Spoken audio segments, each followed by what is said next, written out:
Ellen wants to say something about regenerative agriculture. That's her favorite word. Well, it's super popular, that's why, and I like to do things that, get people excited, because we have a lot of fight that we have to make here, but there is also a movement around the world to make people aware of how living soil and regenerative agriculture actually sequesters carbon into the soil. So it helps take care of climate change. And you can see many, many bare fields here and, on the way to Monterey and even up the coast. And so changing the agricultural methods so that there's always cover crops, so that everything is always green. It's a learning curve for farmers. It's not always easy. Even the organic farmers don't always do this. But my goal would be to have, as often as possible, green plants covering the soil, because that keeps moisture in. It's really important in droughts. It's really important for the living soil to actually be creating health in the soil, the microbes that will help us grow healthier crops. So there's a movement, and there's actually, believe it or not, the USDA has put out $1 billion for regenerative agriculture research. Our UC Extension office here is really interested in applying for those grants and making it possible for farmers here to learn more. We have a potential organic farming education program through the Farm Bureau here that could be starting anytime. So that's with Dick Bichotte, and Lakeside Organics, and they're the biggest family organic farm in the country, maybe in the world. And so we have a lot going for us here, and we do have a fight ahead, but there's also good news. There's things for us to support.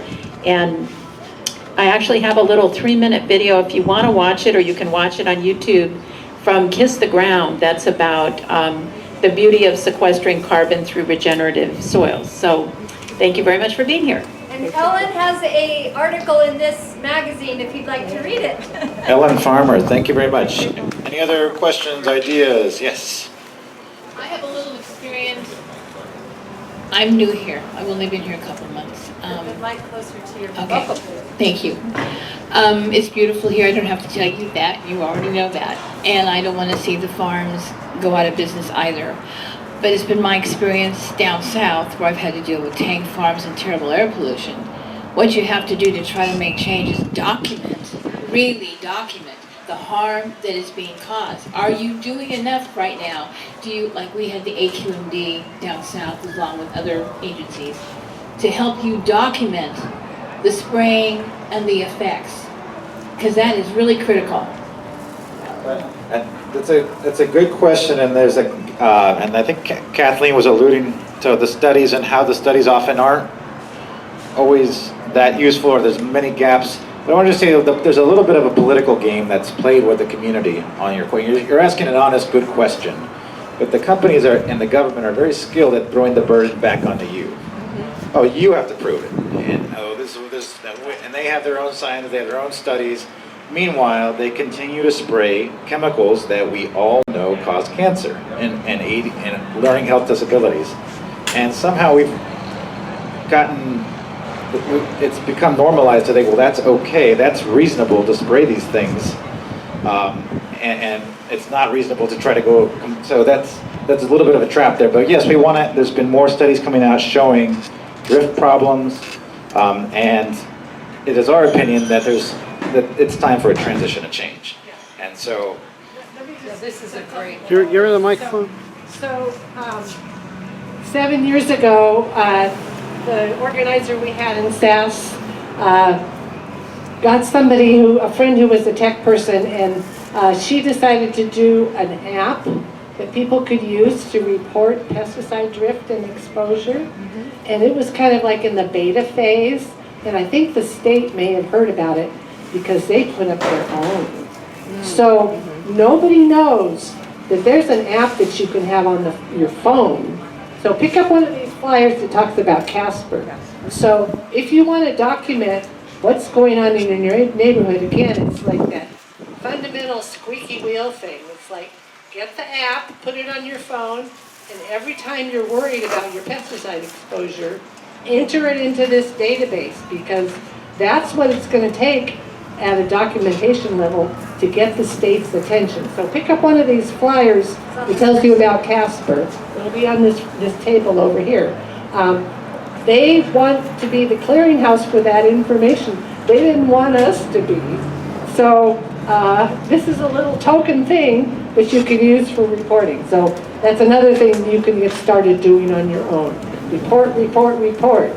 And hopefully, once we find out how we're going to get a good reporting system, we can start collecting the data that shows impacts. That's kind of the getting the exposure data was how Chamacos did their work. And we're a long ways from there. Let me make one more point. You've got Social Security right here. You have Social Security and SSI right here, nationwide. They compute all these cases that children come down with asthma. They are a huge repository of data that you can use to help you make this battle.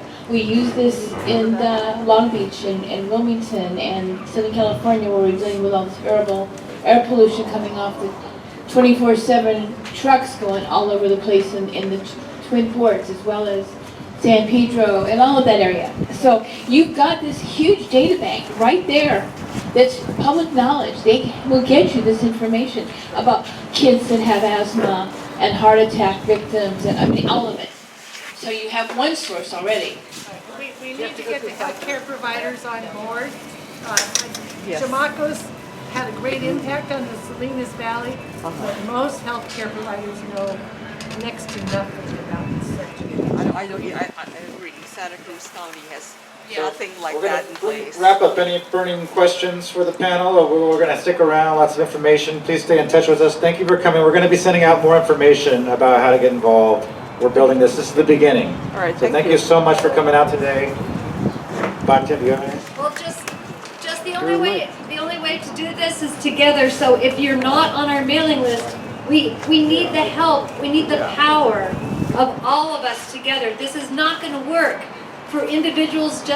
I mean, it's great that you report. It's great that you care. It's great that you're interested. But if we don't have everybody on a list where we can say, come out to this particular state meeting, come out to this particular city council meeting, we need your voice. Your voice is so important. In fact, especially your voices who are most affected by this are most important. So please sign up. We promise not to deluge you with a bunch of emails that are irrelevant and dumb. We'll just be giving you very relevant stuff. Thank you for coming out again. You know, now you have questions